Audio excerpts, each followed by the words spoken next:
Muy buenas tardes, estimados amigos y hermanos en Cristo. Es un placer estar con ustedes en este día tan lindo y poder compartir estos extractos de la palabra de Dios, estos mini mensajes, compartir algo que Dios pone en nuestro corazón. Y qué lindo poder hacerlo junto con aquellos que tenemos una misma fe, que practicamos una misma fe, que tenemos un mismo sentir y que vivimos en una misma... en un mismo pensamiento, vivimos en una misma verdad y compartimos esa verdad tan preciosa, verdad que trae esperanza, verdad que trae paz, verdad que trae gozo, verdad que hace posible que todas las cosas cambien y que realmente le den un sentir al ser humano extraordinario. Había tres cosas que Dios había puesto en mi corazón, tres razones por las cuales quizás Dios permitió o Dios ha querido transmitirnos a través de su permisibilidad soberana, permitiendo esta pandemia. El Dios creador que hizo todas las cosas, lo visible y lo invisible, que tiene dominio sobre todas las cosas creadas, ha permitido que esa pandemia llegue a este planeta Tierra. Tres razones por las cuales Él lo ha permitido, quizás. Número uno, para que la humanidad toda tome en serio su palabra. Para que la humanidad toda tome en serio su palabra. Romanos capítulo 1, verso 21 dice, pues habiendo conocido a Dios, no le glorificaron como a Dios, ni le dieron gracias, sino que se envanecieron en sus propios razonamientos, y su necio corazón fue entenebrecido. Número 1. Número 2. Es una pausa temporal permitida para que su pueblo, su iglesia, su cuerpo, se autoexamine en su andar. Número 2. Es una pausa temporal permitida para que su pueblo, su cuerpo, su iglesia, se autoanalice, se autoexamine en su andar. El apóstol Pablo, escribiendo a la iglesia de Éfeso, en el capítulo 5, verso 17, dice, mirad pues con diligencia cómo andáis, no como necios, sino como sabios, aprovechando bien el tiempo porque los días son malos.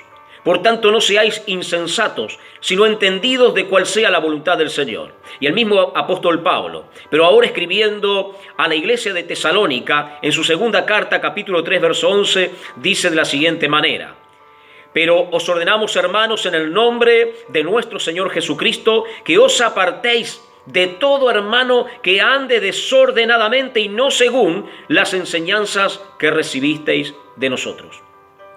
La segunda cosa es una pausa temporal permitida por Dios para que su iglesia, para que todos nosotros, su cuerpo, aquello que practicamos una misma fe, tenemos un mismo sentir, visualizamos un mismo objetivo, sabemos cuál es el reino de los cielos, miramos lo temporal y no lo terrenal, miramos lo eterno, no lo pasajero, miramos aquellas cosas que a vida eterna permanecen, no miramos las cosas temporales de esta vida, la vanagloria de la vida, sino que nuestra mirada está puesta en el galardón, y el galardón es más allá de lo que nosotros vemos en esta,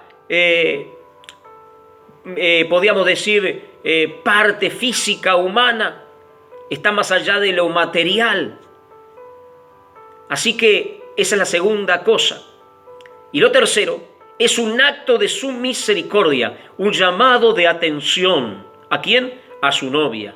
A la novia que debería estar ataviada, preparada, esperando a su esposo, para que la misma esté vigilante, en guardia, no como alguien que es despertado de su letargo, que es sorprendido durmiendo. Allí el apóstol Pablo, escribiendo a la iglesia de Tesalónica, pero su primera carta, en el capítulo 5, verso 4 al 6, dice, mas vosotros, hermanos, no estáis en tinieblas, para que aquel día os sorprenda como ladrón, porque todos vosotros sois hijos de luz e hijos del día. No somos de la noche ni de las tinieblas. Por tanto, no durmamos como los demás, sino velemos y seamos sobrios.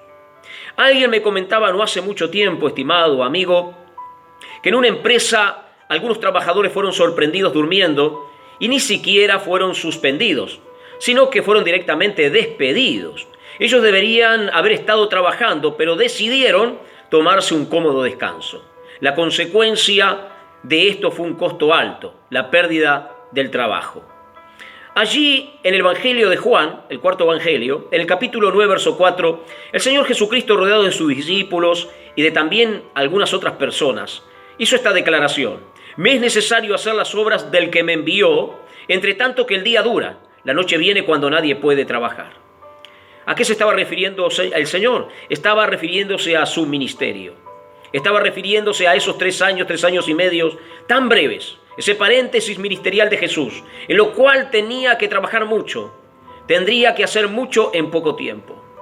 A veces Dios nos da mucho para hacer en mucho tiempo, y a veces nos da mucho para hacer en poco tiempo.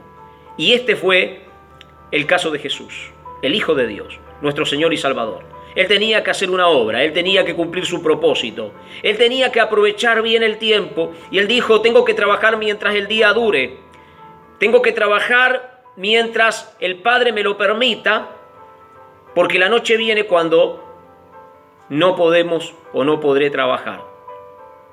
Y la noche para Jesús sabemos que fue, ¿verdad?, la finalización de su obra, que terminó con la crucifixión, terminó con su muerte, con ese arresto injusto, con ese juicio injusto. Pero el fallo que a Él le dieron fue nuestra victoria. El fallo que a Él lo llevó al Calvario, a nosotros nos llevó a la victoria. Estimada iglesia, estimado hermano, que podamos tomar estos 3 puntos, estas 3 razones por las que quizás Dios ha permitido esta pandemia, ¿sí? Para demostrarle a la humanidad que realmente Dios es un Dios serio y que hace las cosas en serio. Número 2, para que sea podríamos decir, paréntesis de tiempo, para que la iglesia se autoanalice, se autoexamine frente a la palabra de Dios, cómo está su condición. No debemos solamente estar con conocimiento, no debemos de estar solamente preparados escatológicamente, sino que debemos estar realmente preparados, no solamente como oidores, no solamente como estudiosos de la Biblia, sino como hombres y mujeres prácticos, porque Él viene a buscar hombres y mujeres prácticos. Y la tercera cosa, que es un acto de su misericordia, un llamado de atención a su novia. Que Dios le bendiga.